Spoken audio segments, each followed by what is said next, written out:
What's up, everybody? Welcome back to AllSmith. Today's guest is an incredible human. She's such a badass.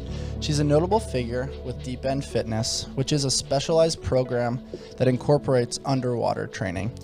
She specializes in nervous system health for healing and performance. And she probably squats more than you. most recently posting a 350 back squat, 315 back squat for 5, and 225 for 20. Today, I'm excited to introduce Laura Gordon. Welcome to the show.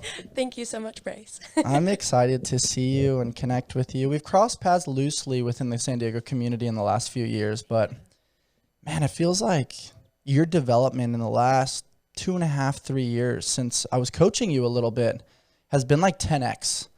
And so congratulations on that, and congratulations on being the lead instructor for Deep End Fitness. Thank you so much. I appreciate that, and I love seeing your growth and development as well. It's always so fun. It's all play, right? Yes, it always is play until I take it way too seriously. That's both of us, right? It's like it starts as play, it starts as exploration, and then it's like, whoa, I see the potential of where this could go. Let's get super serious and dive all in until that doesn't work anymore. Yep. Which is so fascinating because that directly relates to some of your nervous system study. And Absolutely, like, yes. Fight or flight, go, go, go, all gas, no brakes. And it's like, whoa, that doesn't work when it leads to sickness and overwhelm and burnout. And so it is this unique, some people say balance, some people say harmonization. Yeah. But you've got so many tools in your toolbox, and I'm excited to explore that today. So thanks for coming into AllSmith headquarters and spitballing with me a little bit. Yeah, I'm so excited to be here. So what's been going on recently? What's been kind of at the forefront of your mind that you've just been very passionate about? Well, I just recently graduated with my master's in clinical psychology. Yeah. Congratulations. I milk that for everything that I can. That's so cool. And so figuring out what I want my career to look like right now has definitely been at the forefront. And how do I integrate my passion for trauma-informed weightlifting? How do I integrate my passion for Deep End Fitness into helping people to achieve their optimal mental state to go after whatever they want in life? So that's been it's been the most fun project that I've ever undertaken in my entire life. I love it so much. And with my fitness background paired with my educational background, I now have the ability to walk with people from their most difficult, trying moments through sort of darkness, unknown, and potentially continue to walk with them until they're ready to, push the outer threshold limits. Where am I going now? Where am I going next? So I love how it's all coming together, and it's been a big passion project. There's not a lot of people doing what I'm doing, so there's definitely a lot of entrepreneurial spirit. So it's really fun. Yeah. It's been really cool to see as well because, as you said, you don't know the exact career path yet. And I'm stealing this from Matthew McConaughey, but he says it's a mystery looking forward and it's science looking back. And I think in your case, like 17 years of soccer, high level performance, and then that kind of ends. There's no professional league for women at the time. You're trying to figure out where to go, what to do, what are the transferable skills. And for whatever reason, it was, let's go to law school. So you go to law school. And I don't know, what's so amazing to me is most humans find the thing and then they go all in on the thing. You've been relatively diversified throughout all of this. Like, how do you maintain such a high level of fitness? How do you maintain such a high level of education? How do you hold space for empathy, compassion, personal life, adventure, time with your dogs? Like, you're checking the boxes with all the different spokes in the wheel. And I don't know if you actually think about that, but I was thinking about that this morning. I'm like, how the fuck does Laura Gordon do this? Do you ever think about it that way? I do, and I put a ton of internal pressure on myself. My biggest goal in life is to pursue excellence in whatever I do. So if it's being a sister, a daughter, a clinician, a coach, a dog mom, whatever I'm going in on, I'm going all in. And I do hold myself to a very, very high standard. At times I can be a little bit hypercritical. And I would say something a little bit more behind the scenes, but that I have grown the last couple of years really like the last 4 years is just my acceptance of unconditional love. I think I grew up in an environment where love was very conditional and you had to perform in order to earn love. And having dogs is one of the most healing things in the entire world, because you can have a day where you underperformed, you're completely disappointed with yourself, you are driving home and just think, wow, that was not great. And you walk through the door and your dogs are pumped beyond belief to see you. They're so happy you're there. It doesn't matter about how the day went or the performance that you had.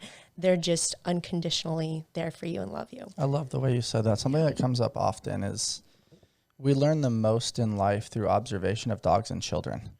And I mean, just this morning, my dog's name is Murphy. And I let him out every morning, and he goes to the same freaking yard.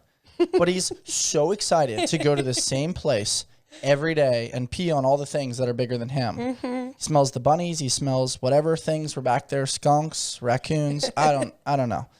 But that level of joy, like what if we as humans woke up rather than, oh, it's Monday, I got to go to work today, or I got to do the thing. It's like, oh, I get to go to do the thing. Yes. I get to connect with the people. I'm going to smell the things and have the food and have the experiences and get to like spread my wings and fly a little bit. Like how cool is that? And I love the way you said that, but I want to unpack that relationship between conditional and unconditional love. Yeah. Because I myself struggle with that. And I speak to a lot of high performers, a lot of Olympians actually. And something that comes up is being loved for your function, right? Like I got the gold medal. The world validates me. I get the likes. I get the comments. I get the text messages. I get invited to be on the podcast or to go to the events. But the difference between like, hey, I got 5th place and I got 1st place is really not that big. It could be a moment in time. It could be a thought. It could be, you know, in swimming, your foot slipped off the wall on a flip turn. In basketball, it could be I lost control of the ball because my hand was additionally sweaty. There's so much to explore there, but in relation to being specifically loved for function, as opposed to being loved for who you are as a human, let's unpack that a little bit. Oh, absolutely. And I think that it's tough when we are growing up to experience all of the time environments where we're going to be unconditionally accepted. I mean, sport in and of itself is inherently conditional. If you perform, you play. Right? We're dividing people based on gender, weight, height, what have you. And then we're saying, if you're the top performer, you play. So we do as human beings have a propensity and a love for these conditional environments. It's being able to mentally separate that from a sense of self-worth, right? Because I mean, I obviously have a little bit of a competitive drive to me. I do love conditional environments and I do love the opportunity to perform. I just want to be able to separate that from my self-worth and my self-identity, and knowing that when I do leave those stages and those moments of performance, that I'm still worthy of love, that I'm still somebody who should be accepted by my community. I like the way you said that a lot. It's so interesting because you think of time allocation, right? And for me, it was 20 plus years of high level basketball. For you, it was 17 plus years of high level soccer. And it's like, yeah, my logic understands the concept of, okay, if I score the points, that's not a representation of the love that I should receive. But when it's 20 plus years of seeking that validation, of seeking that love, every Christmas party, people being like, hey man, I saw you in the newspaper, or I saw you on ESPN, or you know, I heard about what you did, or how's basketball going? It's just like the same thing. And it's not a knock on those people. It's just, it's their representation of their mind as to how they categorize you in a way they can connect. I don't view it as a negative anymore. Yeah. But at the time, it's like, basketball is something I do. It's not who I am. Yeah. Like, how do we create a variance? And I didn't totally conceptualize that until coming back from Europe, where it was done. And somebody was like, hey, what do you do now? And I was like, whoa, that's a loaded question. Like, I don't even know how to answer that. And I kind of want to like kick you in the face right now, because you could ask, how are you as a human being? Like, how's your nervous system? Are you sleeping? What's it like being back in America? But instead it's, hey, what do you do? And I don't even knock the people for that anymore, because I better understand that's ingrained as a societal norm. Yes. and it's trying to connect. It's a version of a love language from somebody. How have you been able to filter that in this next chapter of life for yourself with all the tools that you've acquired through your education? Free is the way to be. Life beats us up a bit and causes some bumps and bruises, but that doesn't mean we have to stay on the sidelines. This is why we've partnered with Kinyan Labs. Get back to doing what you love with this incredible portable device designed to get you back in the game. Kinyan is on a mission to move people from pain to possible with their top-rated red light therapy and laser solution, which tackles inflammation along with muscle and joint pain quickly and effectively. What I love is that it's portable and rechargeable, making it easy to actually incorporate into my everyday life consistently. It's small and lightweight, so you can throw it in your gym bag or work bag, or even an overnighter. Kinyan's lasers and LED combo make this cutting-edge device extremely versatile for use with general aches and pains, as well as chronic back pain, arthritis, post-surgery recovery, endometriosis, and more. This has been an amazing tool keeping my elbows and knees pain-free for pressing, pulling, and squatting in the gym. Great tools like the Move Plus give me the freedom and flexibility to continue living life on my terms without limitations. There are a lot of reasons why over 15,000 people are using this device and rating it 4.7 stars and above. Head on over to kinyan.io and use code AllSmith at checkout to begin your pain-free journey. Tons and tons and tons of practice. Initially, when I first left soccer, I was very insecure. My whole identity had been just taken away. And it was also my main coping mechanism for really difficult emotional situations. A really big part of the reason why I was okay through high school and middle school was because I had soccer. And so when I didn't have that anymore, I didn't know who I was. And I listened to the projections that other people had about me. They would tell me I was competitive, so I should do this. They would tell me I was smart, so I needed to do this. They told me that in order to be a good daughter or to do something worthwhile with my life, I had to do this. Because I wasn't in a place willing to work through that insecurity, I accepted those projections and I said, yeah, you're right. I have to do something like this because that's the next step. I don't know what it is, but it sounds like you know. And so for me, becoming first aware of that dynamic and then holding myself accountable for what I have control over. I don't have control over the projections that other people have onto me. I don't have control over the way that they conceptualize the world. I don't have control over the way that they think that I should just exist. What I do have control over are my own actions and my own practices. So if I can become aware of a moment where I'm feeling insecure and accept that vulnerability, I can carve out the space and time and practice just diligently. What does it feel like to feel secure again? What does it feel like to feel confident in the path that I'm pursuing? What does it feel like for me to have all of my passions align and for my personality to actually come alive in what I'm doing? That's beautiful the way you said that. Something that comes to mind from the curious part of my brain is for people that maybe recognize that moment in time as, hey, I'm subtly uncomfortable. How do they develop the internal awareness to then label that feeling? I'm feeling blank. And then what tools do you recommend for them? Would it be a box breathing practice? Would it be separation to create time and space to create a different lens to better analyze the situation and the scenario that maybe is creating that feeling? What tools would you share with people that maybe they can add into their day-to-day life? Because I feel like that's a very common thing that happens. It's definitely common, and it's multifaceted in the way that you sort of want to start unpacking and building awareness. One of the first ones that I really like people to pay attention to is physiological cues that something has become uncomfortable. We can look at our body language. We can see the way that our eyes divert. We can feel a tightness in our chest. There are going to be physiological cues when we get uncomfortable, when our body has a little bit of that fear detection going on. So starting to become aware of those initially is such a great foundation because you carry that with you in every aspect of your life. And then beyond that, starting to hold ourselves accountable for me in the line of work that I'm in, moments of hyper independence and avoidance are what I see a lot of. Yeah. And so the moment that an uncomfortable feeling comes up, do I avoid by deciding I'm going to go out and just get plastered and forget about the night? Or do I sit with the feeling? Do I sit with it and start to ask deeper questions? Do I get curious?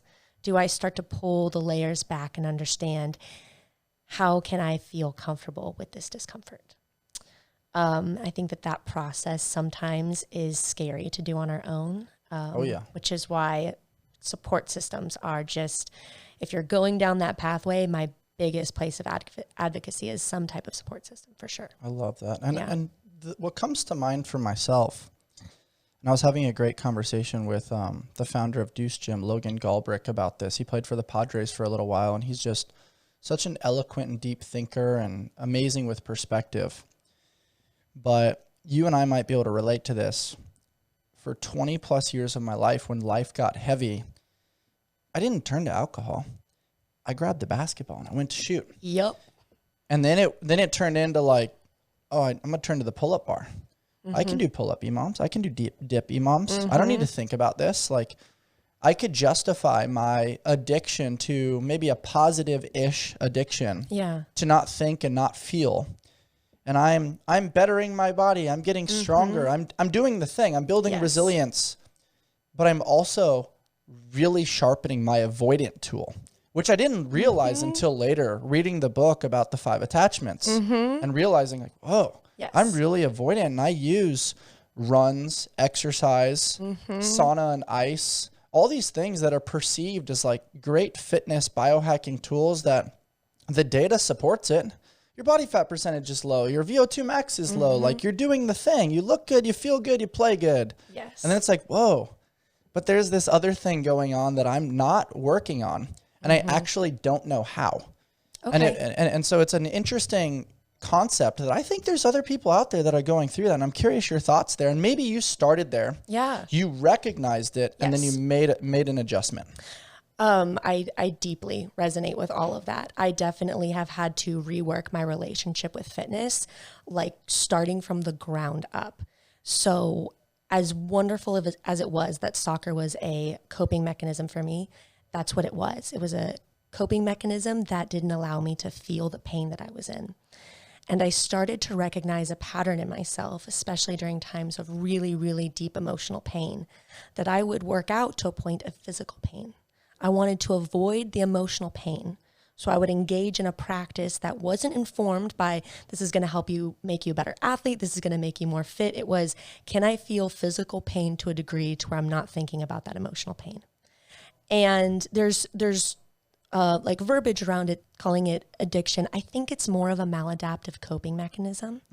And I would say an avoidance strategy. And it's unfortunate because in society, we also positively reaffirm it. Yes. People see you working hard. People see me being hyper independent and they're like, that is a strong, independent woman. And I'm like, I'm pretty avoidant. Like, I'll call myself out, and I struggle with being open and vulnerable in intimate connections because it's so scary. That emotional pain is so scary for me. And I spent so much of my life building all of these avoidance strategies to not have to sit with difficult emotions, to not have to connect meaningfully with people, to have these very superficial fitness, what have you, relationships that just kind of help get me by. And so sitting with that discomfort and then also looking at really what the science is going to be like when you start to address those types of things. So because I don't have a neurological relationship with vulnerability and depth in relationships and sort of that willingness to be vulnerable and get hurt, when I first start engaging with it, it's probably going to feel a little bit disingenuous. It's probably going to feel a little bit uncomfortable. That's a good thing. Learning to sit with that discomfort, learning to feel in a little bit more deeply, getting to a point where it starts to feel genuine is how you build those neurons that fire together and wire together and rebuild your propensity for healthier relationships, not only with yourself, but with others. And once I really dialed that in, fitness now for me is so fun. I do so many different things. I have my passion projects and ways that I can kind of work with it and develop it, like trauma-informed weightlifting. the idea that instead of in my head when I'm going under a heavy barbell back squat, I'm cursing my past and all of my pain, I have a positive internal dialogue going on where I'm like, Laura, you are so strong. This is totally like within your wheelhouse. You're so capable. Go get it. And I have that dialogue that I practice there, and then I take it with me out into the real world now.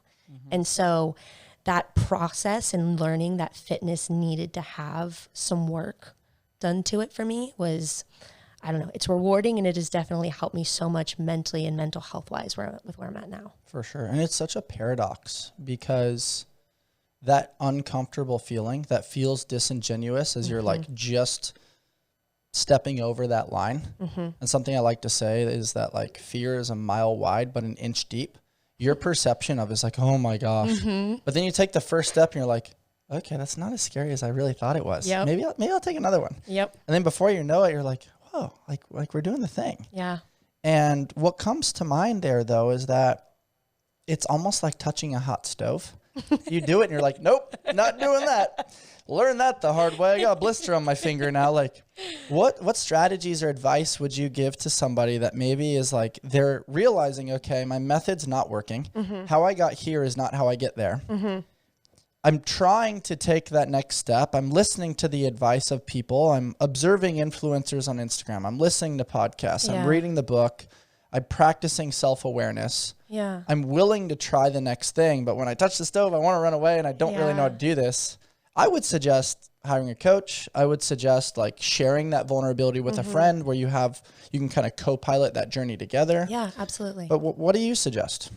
Well, as a clinician, I would also advocate for therapy. For sure. I think that it is such a wonderful tool where also if you're in an environment where maybe you do have to bring a strong ego presence, there are jobs that require that. It allows you this very safe, removed third-party source to have those vulnerable moments into practice and then to go back to doing what you need to do, but also still cultivating those practices sort of in a very, very safe environment. Mm-hmm. And then in terms of like friendships and coaches, just making sure that the language and the interactions are around accountability. I think that sometimes we really like to lean towards coaches and friends who reaffirm our behaviors and they tell us we're doing such a great job. Mm-hmm. And when they hold us accountable, they say, ooh, actually, we might need to go back and kind of redo this. Mm-hmm. Sometimes we push those people away. We don't like being held accountable.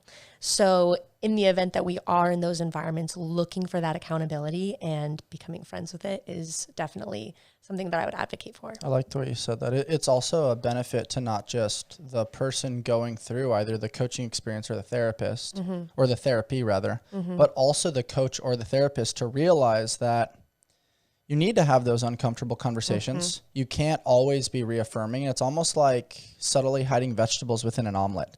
Where it's like, you might need to give them a little bit of what they want and like reaffirm a little bit. Yes. And then sneak in, mm-hmm. you know, the uncomfortable constructive criticism or steering things like, why don't you try this? Maybe it's a suggestive approach. Yes. And then at the end of that, reaffirming the process, not mm-hmm. the outcome. Mm-hmm.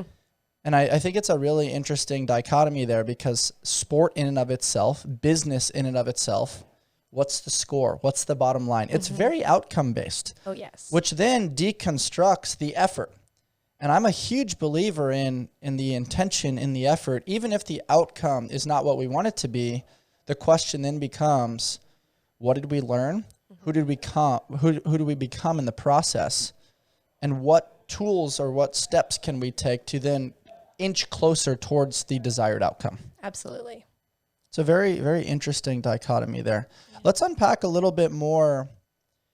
How did you find soccer? Like, how did that become maybe your first love and later a coping mechanism for you to better understand Laura Gordon? Oh my gosh, this story is so funny. So I lived in the boonies of like Northern California, and up the street from me moved in a family. They were the Noels. And this little girl was my first like real friend. My mom, she was not the type of person to kind of help facilitate friendships, and we lived out like in the middle of nowhere. So I didn't have a lot of friends when I was a kiddo, and this little girl was my first friend, and she loved soccer. And so I was already displaying a lot of like childhood behavior where I was very avoidant, very unsure of myself, very, very insecure. And this little girl and their mom encouraged me to sign up for my first year of soccer. Oh, cool. And so I started recreational soccer because of this friendship. And from the like first game, I still actually have very like vivid memories of playing in my first year of soccer. We were the Blue Warriors and we won the championship. So it was a good run. Blue Warriors? Yeah, and those AYSO jerseys. That's dope. It was really cute. And I just took off. I definitely have a genetic propensity for sport. I would say like in second grade, I had quad definition. And so like finding something that helped me emotionally cope and that I was good at paired together, it took over my life. I was so obsessed and I loved it so deeply. To this day, even like I'll be on social media and I'll see highlight reels of soccer. I just watched the Copa America final and I get chills, or sometimes tears will come to my eyes. I'll watch plays. I'll see certain players that I've seen throughout the years finally come to like a point of fruition with the hard work that they've done. And I'm like, this like sport pulls at heartstrings for me that are so deep. And I just, I'm so grateful for that family and for that experience. And the Noels, man. And they know it too. They know they changed like the entire trajectory of Laura. My dad even started a soccer club. So once I got into middle school, he could see how much I loved soccer and how like I was very inclined towards it and doing really, really well. And so him and a couple buddies got together and they're like, we're going to start a club. Like, we're going to do this. And my dad was so great growing up. He would, because club play was extremely expensive. Yeah. And so he would buy extra hotel rooms. He would drive like other girls on the teams when other parents like couldn't afford it. Like my dad was all in on the experience. And I've noticed too now, like as I've gotten older, that when I do things, I embody so much of his spirit in the way that he like takes care, like covers the bases. Like I go all in the same way that I watched him build up Heritage Soccer Club, which started in our dining room. So I love that. Yeah. Something that also comes to mind there is just there's certain memories and experiences that you want to hold on to. Yeah. And the nuance and the logistics sometimes get in the way of the experience. It sounds like your dad kind of used whiteout on the nuance and was like, I'll take care of a lot of the logistics. Financially, we'll figure this out. Yeah.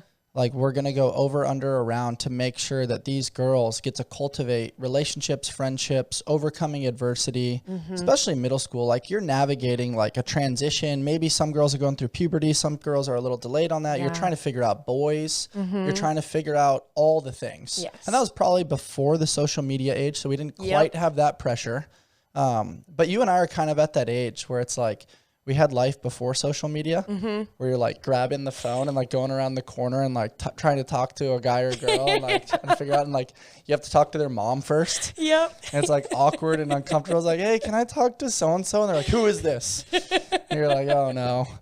You have to give him the house phone number. Yeah, Oh exactly. my gosh. But it's like, it sounds like your dad helped get rid of some of those logistics to then cultivate an environment of connection, learning, exploration, play, and development. Looking back at that, like, do you think of it in sequence like that? Or is it just kind of like ingrained in your intuition? Like, okay, I'm noticing like a hesitancy from some people. We want to go do the thing.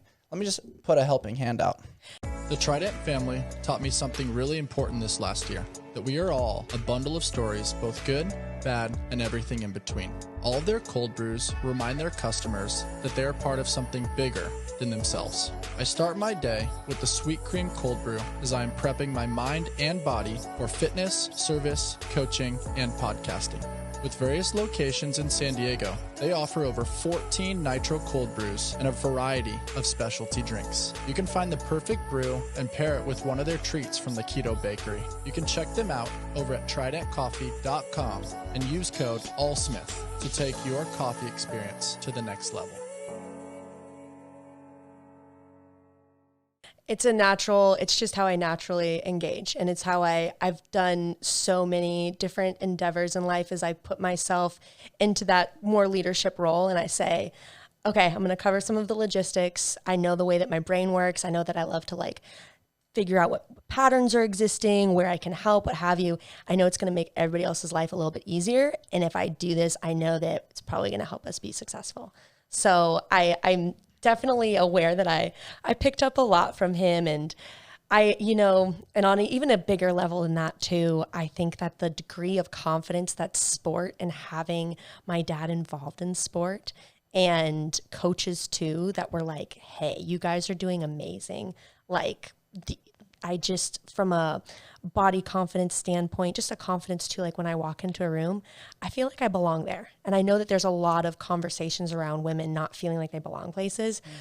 I genuinely, like, I walk in and I'm like, I feel like I belong here. I feel like I have something good to say. I'm going to say it. I'm pretty loud. You're probably going to hear my laugh. And I attribute so much of that too to just the dynamic and like having that type of support through my youth sport process as well. That's very cool. I love that description of confidence for women that maybe walk into a room that don't feel confident, that maybe make themselves small. Yeah. What advice would you give them to try to instill that level of confidence? And some of that could be looks and working on yourself. Some of that could be mental. Some of that emotional. Some of that is just practice and reps and showing up consistently over time. Yeah. But what comes to mind for you as far as advice that you can share to women to not play small? Really starting to become aware of why you want to be small. And the idea that, oh, if I'm small, I don't bring attention to myself. I don't need to be seen, or I don't make people feel uncomfortable. And then again, peeling another layer back. Well, why is that important to me? Why do I care if someone sees me? Am I afraid that they're going to accept me, reject me? What happens if they reject me? Am I going to be okay? And at the end of the day, I think that I come back to this idea of I can show up in a room and feel confident and also feel safe. And so cultivating a really good sense of safety within yourself, that no matter what happens, no matter where you go or how you show up, you know that you are going to be okay. That's confidence, right? Like proof of concept that when I've gone through something uncomfortable, I know I'll figure it out. Yes. And I think you do that time and time again. Nobody can really break that. Yes. And I think that's a really great takeaway for many people, especially people trying to do entrepreneurial things, people trying to do podcasts, trying to do new businesses. Like there's definitely an element of just, am I supposed to be here? Yeah. Like, am I doing this right? Yeah. What critiques am I going to get? Imposter syndrome is huge for a lot of people. When I say those two words, what comes to mind for you? Imposter syndrome to me is something that I see all of the time. I work a lot in my clinical environment with veterans and military personnel. And one of the biggest conversation topics that we have is when I show up to my job, I feel like I'm underqualified. I feel like I'm not supposed to be here. I feel like there's someone better. Like, why me? Why now? Why here? It's a hell of a conversation. Yeah. Oh, yeah. And they are just so open with it. And they're like, I hear this voice and I have this line of thinking and I don't want to think that way anymore. And so unpacking the imposter syndrome experience is sometimes uncomfortable because we really have to start asking ourselves those difficult questions of, okay, so is there someone better? What does that person look like? Who's more qualified to do Also, what to do? what is better? Yeah. And like dialing in on these more ambiguous terms and these ideas that we have. So what does it look like? If you know so much or if you're so confident in what it doesn't look like, what does it look like? And if it's something tangible, then maybe we work towards that. And if it's something where we're like, I don't actually know, potentially it's just a deeper fear and a lack of confidence in self. So if we dial that in on the backside, we walk into rooms and that imposter syndrome voice really starts to dissipate over time. Yeah. I love that. Something that's floating to the surface for me. It's a famous Edgar Allan Poe quote. All that we see or seem is nothing but a dream within a dream. And what that unlocks for me is perception reality? Because I'm assuming that some of these guys are coming in feeling maybe less than because they're seeing other people put in the physical work. Maybe they're in the gym. Maybe they're posting things on social media. They're putting in the run. Yeah. But we talked about like sharpening the mental sword as well. That's not seen. That's not always easily measured. Yes. We talked offline that everything that's measured doesn't always count, and everything that counts isn't always measured. How do we generate personal reaffirming thoughts and ideology when it's not seen by other people? And it's this push and pull and this deconstruction of, is perception reality? Because you see it in the workplace. I see how you operate when you're in front of my eyes. I'm going to reward or I'm going to punish that behavior. But there's so much that's not seen that might be adding value in different ways. And so when you meet with these people and they come in and they have this perceived challenge or problem, how do you help them create imagery and awareness around, okay, you're thinking this way because maybe you saw something that provoked a memory. Maybe there's a past, present, or future experience that's unlocking that lack of confidence. What is your game and in your thought process around what's seen and what's not seen? I think you touched on something really important there, which is that there are certain patterns of behaviors, and the way that we perceive one thing in front of us is likely a product of an ingrained pattern that we have in our brains of how certain things will always be perceived. So for instance, if I am somebody who has a little bit of a deeper wounding around physical image, anytime I see someone who I perceive as better looking than me, it's going to incite a feeling of potential envy or maybe a lack of confidence within myself. And so the awareness around these patterns and starting to be able to sort of sort them together of like, oh, wow. So it looks like social media and being around environments where there's a lot of top competitors brings up this similar fear, this perception of I'm not good enough. And then going to that perception and saying, okay, well, how do I work on being good enough? Because I don't have control over, everything else that's going on around me. I do have control over that perception and that pattern that it's being funneled through. And sometimes unpacking that again, it's a deep kind of nitty gritty process. But if we're able to sit with that discomfort and really be honest with ourselves and vulnerable, it's incredible how the perception just from that healing moment can change all future interactions with that. That's amazing. How do you create safety and buy-in with high performers that maybe how they've done it has worked? It got them to, maybe special forces status or, Fortune 500, or they're crushing it on the business front, but maybe they're struggling in other elements of their life. Yeah.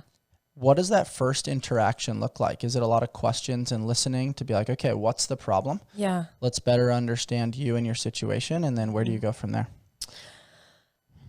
That's a really good question, and probably a little bit of my methodology goes against what was taught in school, but it is very niche for the demographic that you're talking about, which is that a lot of high performers are people that are in certain lines of work that require them to be hypervigilant, receive a lot of their information from the world through meta communication, so things that aren't spoken. So there is a lot of behavior observation from those individuals when they're watching me, and they are starting to put together an idea of who I am and whether they can trust me. So that way, when they start to talk about the really difficult things, either personally or with their job, they need to know that I'm not going to bolt. And so some of the first sessions that we have and some of the first interactions, I let them test me. I let them ask me questions. I let them sort of push where they want in order to get the feedback that they need to start to let those guards down. And it's very different. It's a very individual based. Some people come in willing to kind of let the walls fall down because they're at that point in their life. But for the most part, I have to allow for that behavior reading and that meta communication to take place. So that way they can feel a sense of safety.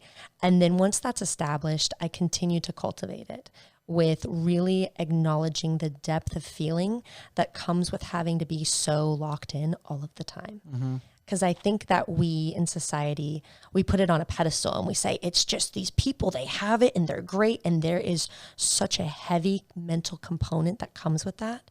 And when we leave those settings where we have to be that way, the actual act of taking the walls down, it invokes a sense of fear. But because of who we are, we don't even really know how to feel fear. So we just sit with this uncomfortable feeling of like, I don't know how to be anyone other than that performer that's on that pedestal. And so we honor a lot of that process and discovering who we are outside of those high performance roles. Wow. One of my favorite things about podcasting is sometimes I have this ideology as to where the conversation's going to go. And then it dances and dips and twists and turns. Yeah. And I thought we'd get to this later, but what's coming to mind for me is just men's mental health. Yeah. And you've done some very cool things in that arena. It's a scary place because showing too much vulnerability, you're soft and it's weaponized against you. Yes. Showing not enough, you're calloused and you're disconnected and probably practicing the art of independence and avoidance that's not in alignment with team culture. Yes. And humbly, I believe, and selfishly, like, why can't you do both? Yeah. And that's challenging, right? Like maybe it's egotistical to think, oh man, why can't we be this and this? Yeah. The mind wants to put us in a category. We're this or we're that. And I believe the secret sauce is the and. What is your navigation process as to granting people the permission to be stoic, but also vulnerable? Yeah. That's a great question. And that duality, I think, is the key to living a life where we feel good with our mental health and also longevity. So it's a phenomenal question. And granting individuals the opportunity to come in and work on vulnerability will depend on each individual. And some people come in and they sort of deluge all of the emotions and things that they've been holding inside. And then I don't hear from them for 3 weeks because they're so scared about the fact that they opened up to somebody. Just needed like a venting outlet and just to like a pressure release. Yes, yes. And then they realize that they went against this idea that we have in society of what manliness is supposed to look like. And sometimes there's embarrassment, right? Like, I can't believe I did that in session. So using a lot of really positive relational support and letting people know that they are seen and heard and whatever they are experiencing is very valid helps for some to get that initial just deluge of feelings to come out. The next steps are to create a neurological relationship, right? The neurons that we like to feel when we want to feel vulnerable. So having a good feeling come up and wanting to share when emotions come up. And so building that is a kind of like pulling teeth practice. I definitely have to ask sometimes some of the most repetitive and rudimentary questions. But after a little while, when that comfort is built, we take another layer back and we can say, okay, let's go a little bit more into depth about your relationship with your sister. Like, what was that like? Tell me a little bit more here. And when we practice talking about these things, we build that relationship. And then a lot of these high performance individuals are able to go out into the world, know who they need to be when they're at that performance state.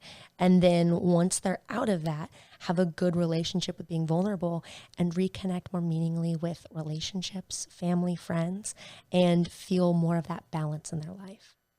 I like that. I also think understanding, you mentioned developing the comfort to then share. And I think that's a big piece of it, right? Like who to share to, yes, when to share, the timing, yes, and how you share, how much you share probably. Yes. And realizing, as you talked about before, like third party sharing where it can't be weaponized.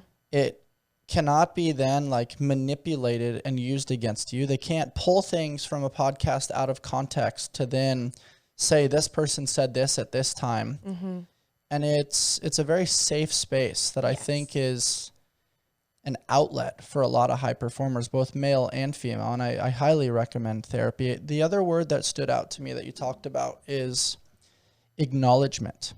Because you and only you know everything that you've been through. Other people only know what they see or what they hear about or the limited information. They're seeing your world from their lens and it lacks context. So to be able to generate that context with another person and then also saying it, the spoken word, right? The famous line, abracadabra, which is Aramaic for with my word I create. The spoken word then creates this imagery for the deliverer to see, but also the consumer to see. And that might even be different images. And so you may mirror on occasion and be like, okay, what I'm seeing or what I'm hearing is X, Y, and Z.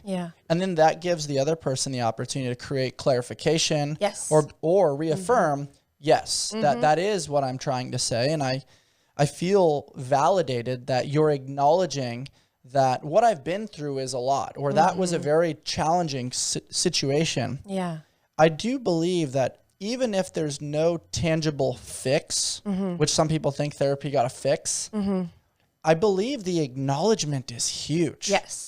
What are your thoughts when I describe acknowledgement in that relation? That is the backbone of so I did the couples and family therapy program, and that relational component, right? As human beings, we are relational. We get our signals for safety from other human beings. And so when we can have those strong interactions of, okay, vulnerability came up, I said this, I'm waiting, right? Like I'm tense, I'm fearful. Like what if this person completely shuts me down because I just didn't meet society's expectations of what a man is supposed to be like? And then I'm on the other end and I'm like, absolutely, that sounds like one of the worst experiences ever. Oh my gosh, I can imagine that was so difficult for you. And you're like, oh, validation. At first, it's like a little bit uncomfortable. You're like, maybe skeptical even, right? You're taught through so many years of conditioning that your safety or like your feelings don't matter, your emotions don't matter. So at first there might be that little bit of like, oh, and then after a while with that comfort and realizing like, oh, there's safety here, it starts to become more fluid and open. And that's when we really start to see healing occur, right? That relational aspect, getting people into that parasympathetic state. I'm safe here. I can talk about these things.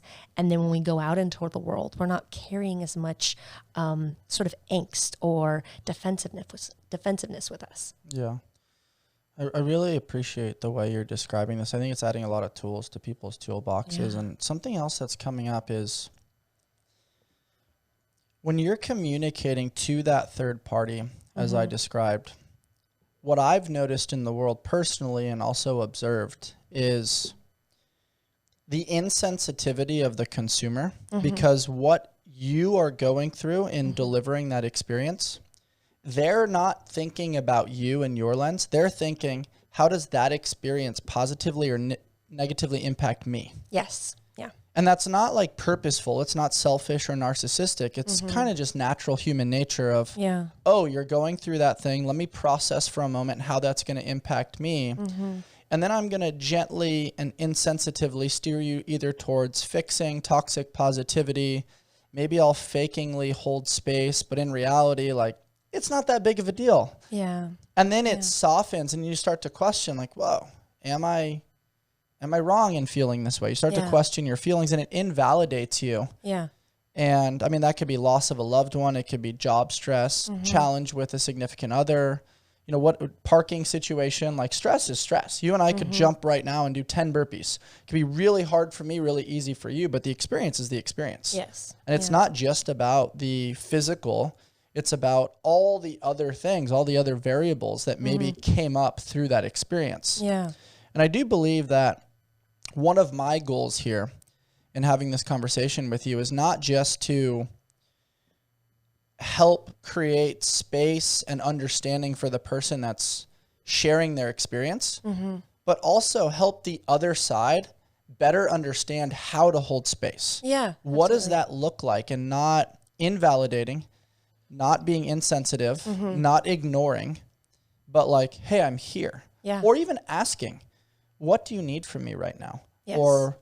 Or how can I best support you? Would you like me to just listen? And like putting that on that onus on the other person of like, what can I do? Yeah. What are your thoughts on all that? Like how to provide like an arsenal of tools for the person that is listening on the other side that maybe isn't the third party, that maybe is a friend, a family member, or a coworker. Yeah. Move fast and break shit. LSKD develops functional sportswear with a streetwear aesthetic that's on a mission to inspire you to chase the vibe through sport, fitness, and adventure. I train daily in the rep shorts and love the versatility they offer. The zipper pocket is an absolute game changer. I go from training at the gym directly to meetings, running errands, or prepping for podcasts. The LSKD tribe has become true family, and we are excited to continue to develop our community. Shop now at lskd.com and use code AllSmith. We chase the vibe here at AllSmith. Let's all become 1% better every day. I like that question a lot, and I think that as a society, if we shift in this direction, we're going to make huge strides in especially addressing men's mental health. So from a larger macro perspective, I'll say that with men's mental health, we from an early age start telling men that you experiencing emotions isn't okay. And when you show them, it's not. And the only acceptable emotion that you're allowed to show is anger. And then as men get older, and they haven't had the opportunity to feel safe in their bodies, and they haven't had the opportunity to feel just general like care and safety for them, they don't know how to emotionally process.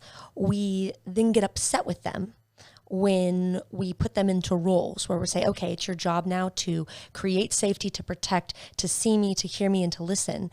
And they don't even know what that feels like in themselves. So from a macro perspective and wanting to start to create the ripple effects of change, making sure that no matter what human being we're interacting with, we are starting from a baseline of safety. And am I making this person feeling safe? Do I feel safe right now? How can I cultivate a greater sense of safety for whatever this person in front of me is expressing to me? And then beyond that, in the next steps for our own mental just space and sort of giving us a guidepost on how to navigate this conversation, listening to hear and not listening to respond is such a phenomenal mental space to be in, where you're just wanting to observe and hear and really pick up on motions or emotional inflections of somebody, and to develop that relationship and that sort of communication, I think is for friends, family, clinicians, what have you, that is like a phenomenal approach. I fucking love that. Because I mean, even if I were to bridge it into a space that I spend a lot of time, just fitness or mindset coaching. Yeah. The foundation of that is the human. Yes. I coach the human. I don't coach lab rats where I just create some sort of amazing scientific experiment where it's direct periodization of program design. It doesn't work that way. Humans are malleable and life happens, and it's like fitting a square peg in a round hole. Yeah. But if you allow someone to feel seen, heard, understood, what does that do? The baseline of the pyramid is safety. If you feel safe, now there's a little bit more buy-in. Now, compliance is science. Yeah. The program that works is the one that you do. Yes. Right? And then you can change or customize, scale, whatever the verbiage you want to use, the variables to help insinuate progress over perfection. Yes. And I think the safety component, like I've never seen a fitness pyramid that had safety at the bottom. They talk about nutrition. They talk about all kinds of fancy words. But we are fucking human beings first. Before we are performers, before whatever our job title, before we're whatever the thing is that it says on our LinkedIn profile or our Instagram, right? We're humans. Yes. Yeah. And that's what I mean when I say about like be more human. Some people pull that out of context and it's tremendously misunderstood, but we need safety first, which allows to nervous system regulation. Yes. Right? And you're an expert in that. It's something you've navigated, you've explored, you've studied, you researched it. Yeah. The world knows it as sympathetic, right? Like fight or flight, go for the thing. And then parasympathetic, rest and digest. Yes. But within all of that, there's levels to the game. There's nuance. There's ways to kind of flux back and forth. Yes. Let's talk about this nervous system and the polyvagal theory that you've researched in depth. So I like to start with the idea that we don't want to conceptualize it as a light switch where we're flicking on and off, but more so like a light dimmer. So there's a gradation and sort of levels to getting in between that fight or flight and that feeling of safety. And when we're in our rest and digest, our parasympathetic, our safety mode, our body is allowed to recover and rest and restore. And so one of the really big misconceptions, especially within the high performance world, is that like when I am in fight or flight, when I'm in that sympathetic, my testosterone is surging, I'm at my strongest. And to be honest, when we look at the physiological implications of being in fight or flight, it's pretty intense, right? Heart rate is up. We a lot of times have vasoconstriction, so our blood vessels constrict, and our testosterone production is shut off to make way for cortisol, adrenaline, dopamine surges. And so when we think we're at our most like powerful, like, yeah, I'm working out all the time, we're actually putting our body through the ringer. And so with regulation and learning how to regulate from a physiological standpoint, we start to see improvements in people, especially in strength training, because when they're in that parasympathetic state, when they're in that rest and digest and recovery, their body is now reproducing those sex hormones. It's getting back online. It's digesting fully the food and the nutrients that we put into ourselves. So that physiological component is usually where we sort of initially create that buy-in. And then when we start to look at the mental health associations with being in a sympathetic state and a parasympathetic state, we start to realize like, oh, when I'm feeling really anxious and my heart rate's a little high and I'm stuck in traffic and I'm white knuckling the wheel and I'm shouting at people, I'm actually in a sympathetic state. And so that anxiety that we feel is a product of our vagus nerve and our threat detection system saying, hey, there's danger. You got to figure it out because like we're not safe. And so being able to feel safety and get into that parasympathetic state helps our bodies to rest, restore, recover, and for us to reestablish that connection with people. And what's so interesting to me is if we're going back to like Paleolithic or primal times. It's like you wake up and you only really know your environment. You know, maybe the farm outside, maybe the chickens need to be fed, maybe you got to do something with the kids. You're there for your significant other. You have your own personal, you know, maybe morning process. But now we grab this little computer box and it's, you know, the assassination attempt. There's, you know, this going on overseas. There's this issue with weather. There's this in the world of finance. This is going on with the economy. And so it's stimulating this constant sympathetic drive within our nervous system. And I don't know that we as humans are wired for that. It's almost like too much awareness. So then it becomes this game of the highest source of currency, in my opinion, being attention. Yes. And so where do we choose to spend our attention? We want to be well informed. We want to be able to hold conversation, maybe within our place of work or with other people. But we also want to be kind of narrowly focused on our world so there's not all these little distractions or taps on the door or taps on our shoulder. What advice do you give there when it kind of goes against traditional societal norms of like scroll culture, trying to educate yourself. And like the famous question in politics, like, oh yeah, you should be informed. You should know about that bill that came out that you're voting on. It's like, you're right.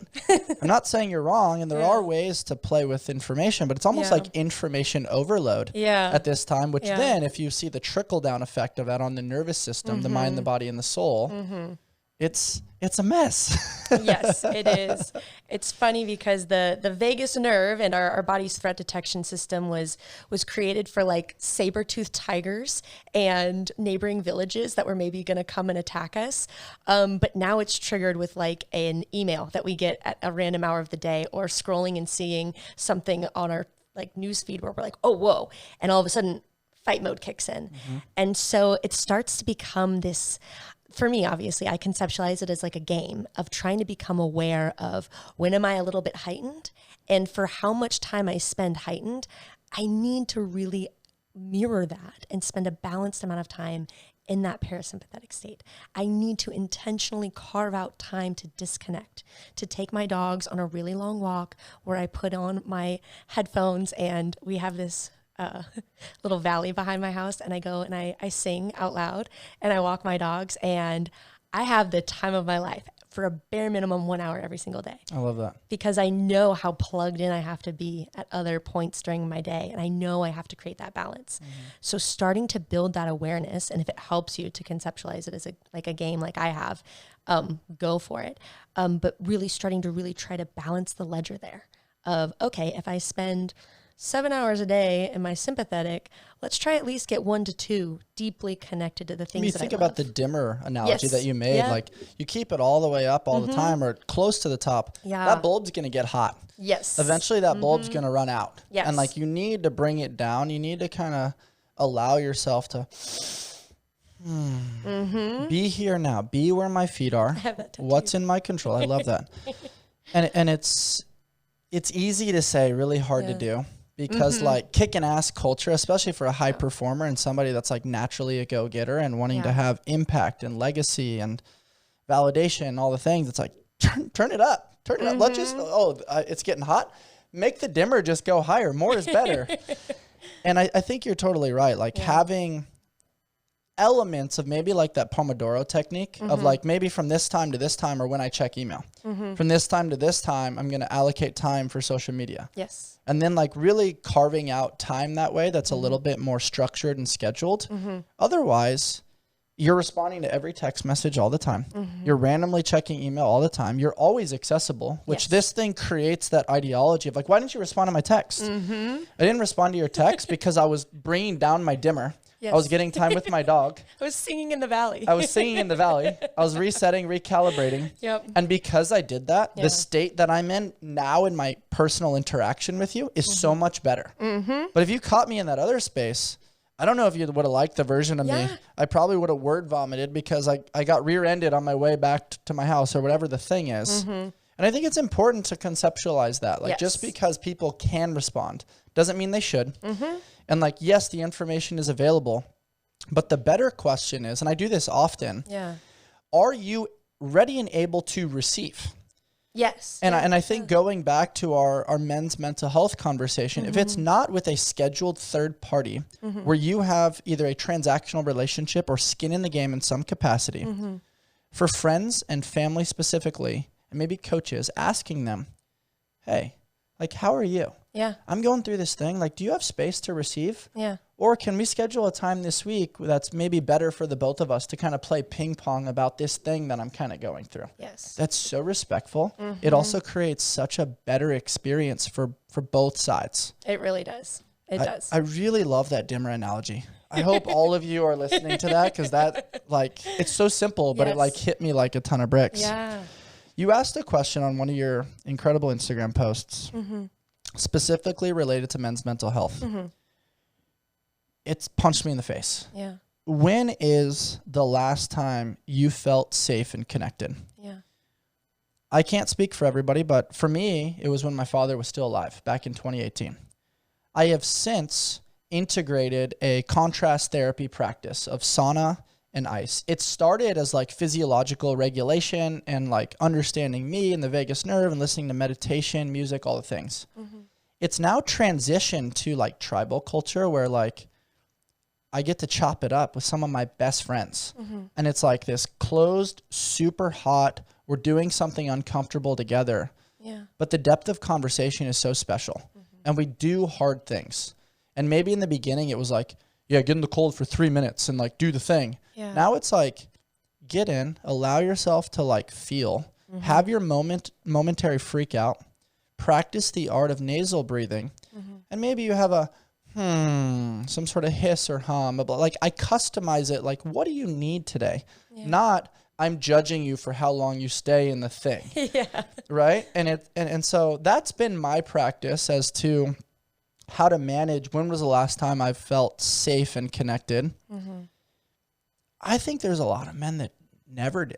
Oh, yeah, absolutely. And I've been very fortunate to cultivate that and then share it with anybody that will listen to me or want to come over and play. Yeah. And it's positively impacted them too. But like, what are your thoughts as to feeling safe and connected for high performing males?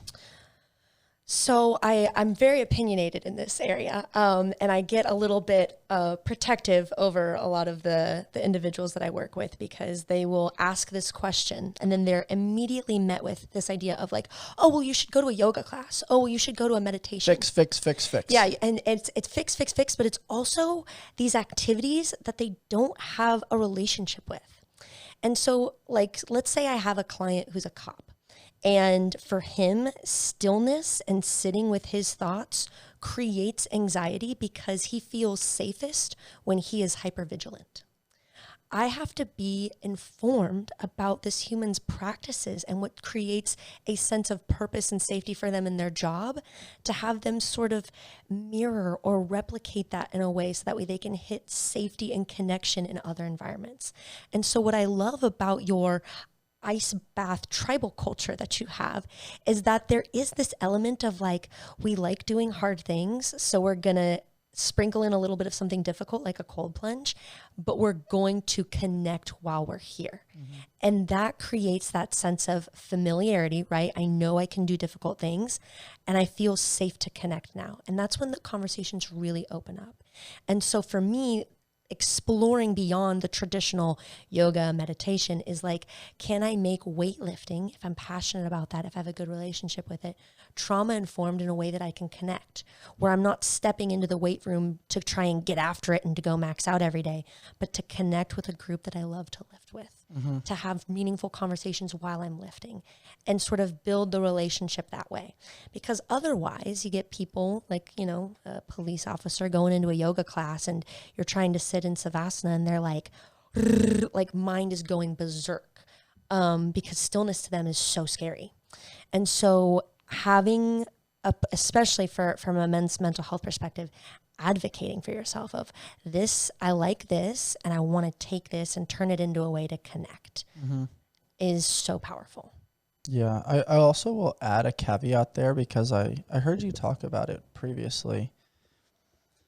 Customizations or scalable options. And so creating the dialogue of a non-judgmental culture, of an explorative and playful culture of like, at least in my tribal culture, it's, hey, if you're not feeling the cold plunge, make a left turn. You can just get under the cold shower for a second, or like the outdoor shower. You can like get under the hose or something for a second. Or if you just want to like cool off, or I put like a little trampoline at my house. Like, hey, if you just want to play and kind of like disconnect and let your body cool a little bit, that's totally fair too. And it's not that you're less than, it's just you're meeting yourself where you're at.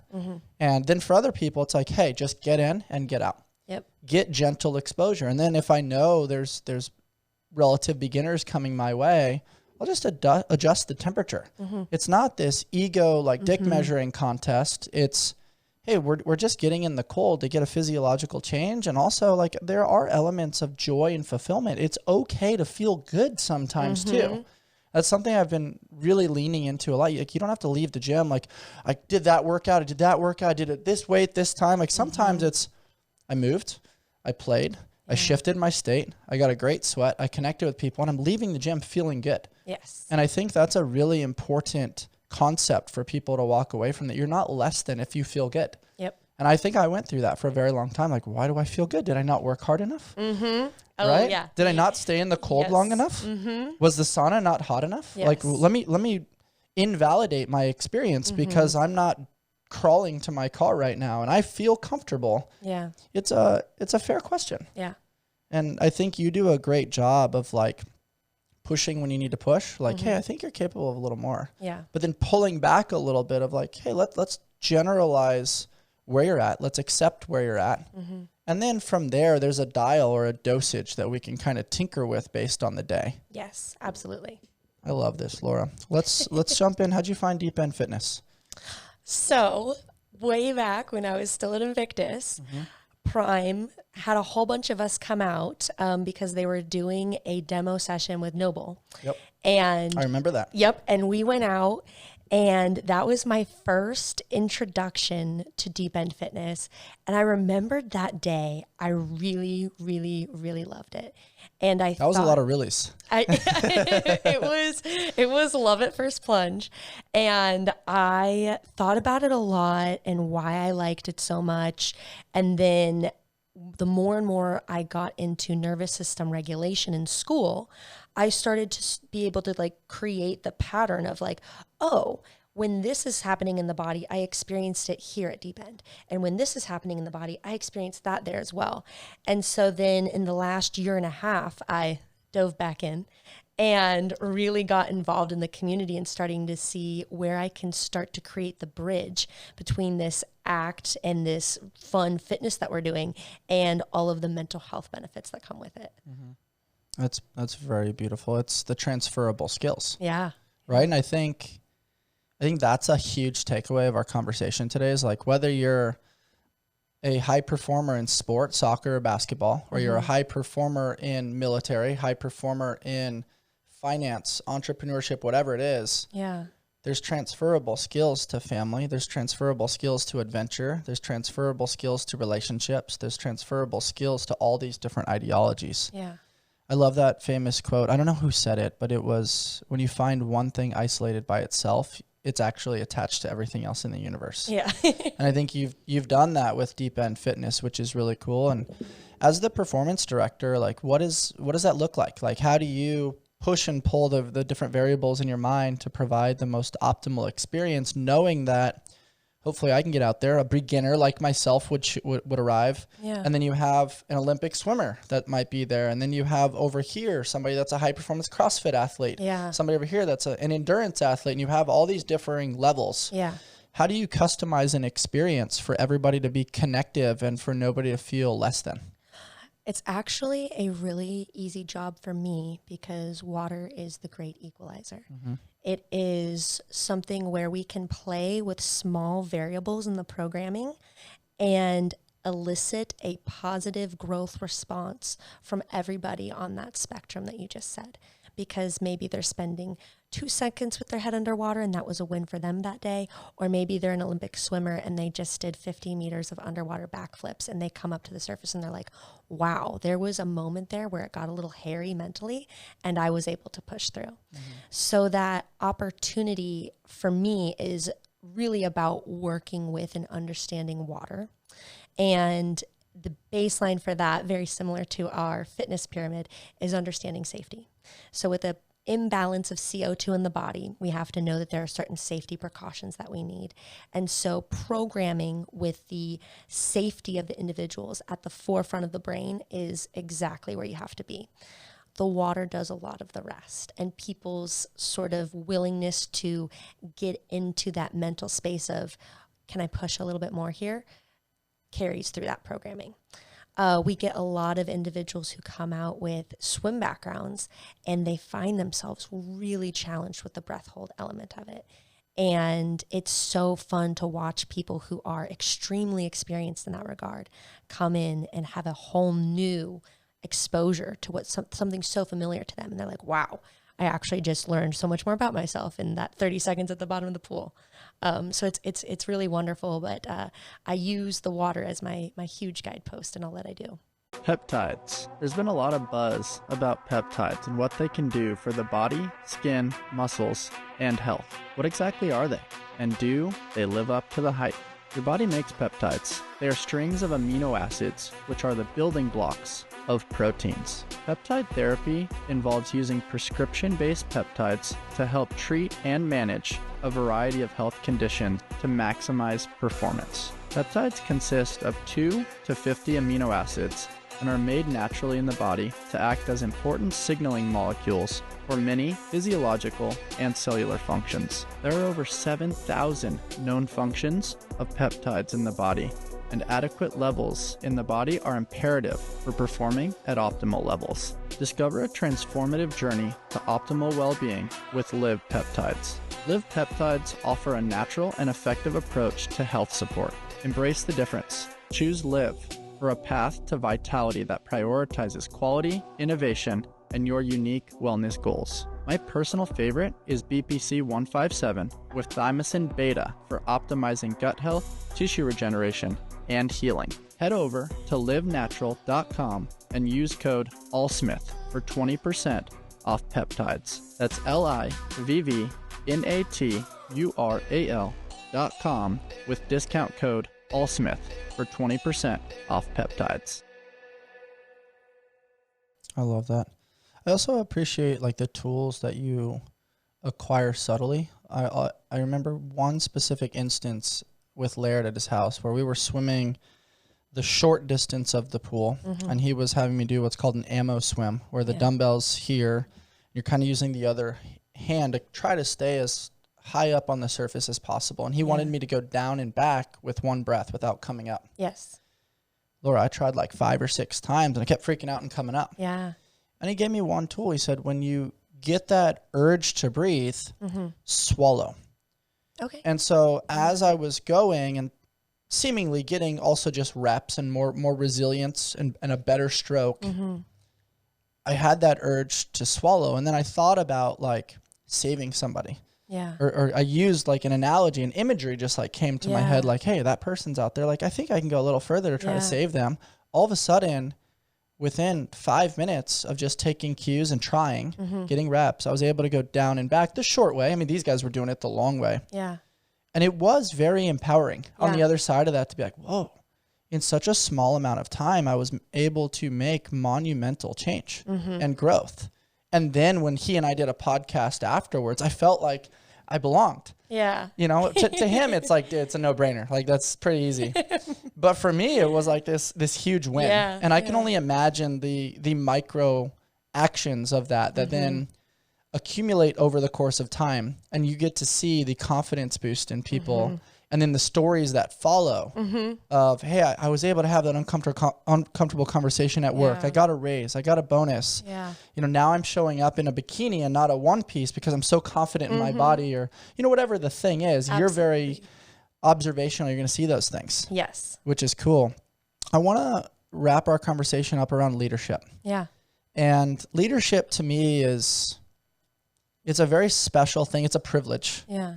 Pressure is a privilege. Yeah. Leadership is challenging because you're not actually in control of the outcome, as we've discussed today. Yeah. But leadership is being accountable to the outcome and noticing that, okay, I have to be responsible for that, even if it doesn't feel good. And I take the blame as a leader. Yes. I will also say leadership is not dictatorship. Yep. Leadership is the agency of others. It's empowering people to maximize their potential in their job or their field or the arena in that moment in time. Yeah. What does leadership mean to you? And how do you educate, motivate, and inspire around that term? Leadership for me, to quote someone that I really like, is extreme ownership. Yep. And extreme ownership of my relational capacity with others. And so I know that when I am on the pool deck and I have people who are nervous, I have people whose careers depend on them passing tests when they show up. They need to learn these skills. I have people who are experiencing for the first time after some type of traumatic instance in their life. I have to be in a place of extreme ownership of the fact that I am that counterbalance to their relational experience. When they are getting in the water, when they're asking questions about how do I make it across the pool, I have to be that behavioral example of calm. I have to be there to meet their gaze. I have to be there to deliver that encouraging word. I have to be educated to a point where I can understand what's going on for a person physiologically in their body. And so stepping into that role and wanting to be that person really means that you put the other person first, right? Leadership to me is so selfless, and looking at how do I create this relational experience for others by meeting their needs on these pillars and planes that I have. And I think that in any environment that we're in, whether it's fitness, work, family, we thrive as human beings when we have people step into those leadership roles. And It's been a difficult process for me. I think I did it a lot when I was a kid in soccer. I rose to the occasion and I was captain because I loved it. And then I hid for a lot of my 20s when I was insecure. And I'm sort of stepping now back into this era of leadership where I want to be that person. I want to take extreme ownership of the fact that I have the capacity to create this relational experience. And I'm going to make sure every single time I have the opportunity, I'm going to rise to the occasion. It's cool to see you let your light shine. I know. I love it. Because I met you in that crossroads, that in-between. Yeah. Where you were kind of navigating what's next. Yeah. And it was also cool because even within that, you didn't make yourself small. You had moments where you wanted to. Yeah. But you just couldn't help it. Like, it's like, yeah, I got a this. really big personality. I got this thing, and it's got to go out there a little bit. And Yeah. it's cool to see it come to fruition. I'm so proud of you. Oh, thank you. What's been the greatest advice that you've ever received? To not let any ideas that society has around any sort of demographic category that I belong to limit what I think that I am capable of. When I take the reins off of like whatever I'm pursuing and I say, just go all for it. There's no preconceived notion about what you're capable of that's going to stop you. I continually surprise myself. And I hit weights that I never thought that I could. I pursue degrees that I never thought I was going to have the confidence to go after. I step into roles, into environments where I was like, dang, do I belong here? Like, do I belong in the water? I don't know. And as soon as I have been able to let go of those things and those ideas they belong to other people, not me, I've been able to step into the most powerful and just excellent version of myself. That's amazing. What I'm hearing is seeking edges and then deconstructing the edges of the box. Oh, yeah. And somebody asked me that question one time, and I just remembered a conversation I had with my father when he was on his deathbed. Yeah. And he said, be unrealistic. Why fit reality? Yeah. Like we look back at the 4-minute mile. That wasn't thought of at the time. Yeah. Right? And we look at all the innovations. We see some of the things that Elon Musk is doing now. It doesn't seem possible. Yeah. So be unrealistic. See what's there. Push, pull, pry, and keep going and see what's out there and just never stop exploring. Yeah. Right? Like it's a famous North Face quote, but like if you take that and live that way, it's a pretty special and beautiful life. Oh yeah. Pushing the threshold is the most fun I've ever had. Something I think about when we created the ideology around AllSmith is forged, not found. When you think of a smith, it's forging yourself on an anvil underneath extreme heat and adversity. Yeah. And I truly believe that people are either in adversity, just left adversity, or they're approaching adversity. Yeah. What's a moment in time that you overcame adversity that has helped formulate who you are now as a woman, that maybe floats to the surface first or comes to mind that you're like, whoa, this helped sharpen the Laura Gordon sword, and now I'm gonna wave this thing in my future?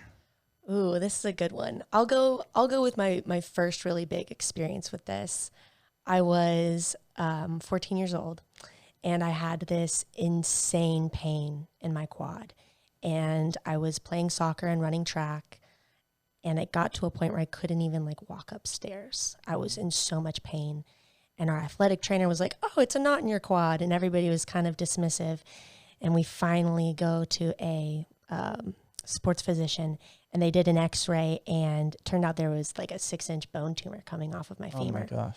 Yeah. And because it had grown really rapidly, and it was so large, and it was just tearing at my quad muscle, they thought at first that it was potentially osteosarcoma. So there was this big kind of question mark of cancer in my future. And at 14. At 14. And this is when Laura is in love with soccer. The idea of a life where I maybe didn't have a lower part of my limb and I couldn't play was catastrophic. And so I had this 3-week period before the surgery, this really big unknown. And it was probably my first experience with very crippling depression, to the point where I was having trouble getting out of bed. And I got on my computer and I Googled motivational quotes And at Google at that time was a little bit limited. They didn't have the best quotes, but carpe diem came up as one of the first ones. Very, overused phrase, cliche, what have you.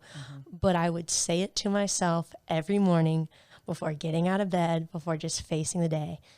And I realize now, looking back in that moment, I was creating just this mentality to get up and rise to the occasion no matter the circumstances.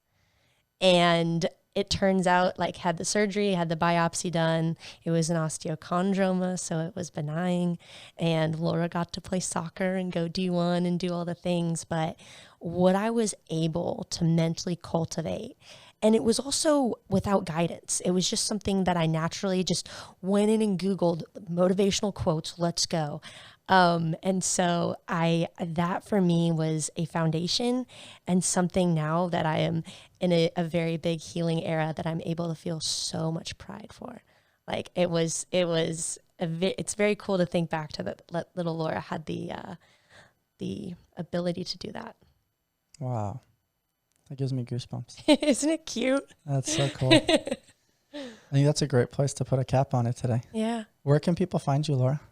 You can find me on social media. My Instagram handle is @LauraGordon with a _.